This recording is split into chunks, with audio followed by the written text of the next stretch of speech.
migraciones son realidades complejas. No hay un solo tipo de migración, no es lo mismo ser un migrante laboral que un migrante indocumentado, aunque después se solapen, que una persona traficada, víctima del tráfico de personas, que una persona que es víctima de abusos o de explotación, que un demandante de asilo y refugio, que lo que en Europa se calificó en el año 2007 como destituted people, las personas que quedan en un limbo jurídico que no existen. Bueno, esos son muchos tipos, muchas situaciones diversas que hay que abordar para poder responder adecuadamente a cada una de ellas. Estamos lejísimos de hacer eso todavía. Esta es la Carta de Derechos de los Inmigrantes en Europa y esto nos lo ha proporcionado la Organización Internacional de las Migraciones, que depende de Naciones Unidas. Solo esta comparación de tamaño, ¿vale?, ya supone la realidad de las personas migrantes en Europa. Son situaciones que deberían cuando menos asombrarnos.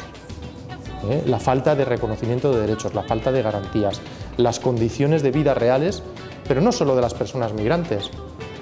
Hay 50 millones de pobres en Europa y esa realidad ni siquiera está reconocida en distintos ámbitos oficiales todavía. No lo es en España, por ejemplo.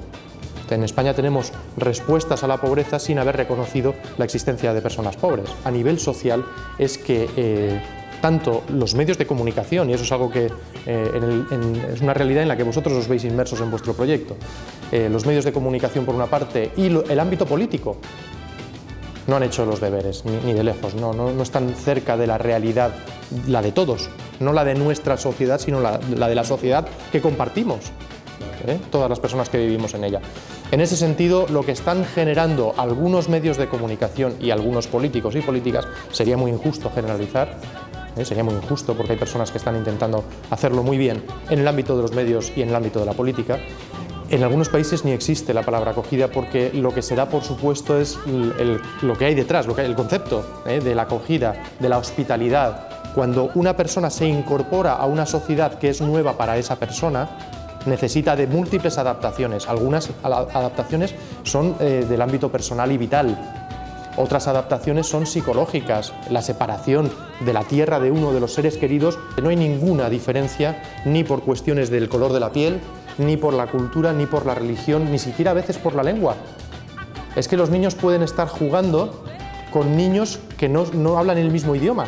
Hablan el idioma universal de los juegos, aunque suena tópico, pero están jugando juntos y están divirtiéndose y compartiendo algo juntos. Si vuestro proyecto sirve para decir lo que hay que decir, para ejercer la libertad, para plantear las cuestiones que nuestra relación necesita que sean planteadas y en los términos en que eso es necesario, entonces el proyecto es magnífico. Si un medio de comunicación, el vuestro o cualquier otro, se limita a hablar de lo políticamente correcto, de lo institucionalmente correcto, entonces yo digo, no sirve absolutamente para nada. Para eso ya hay otros.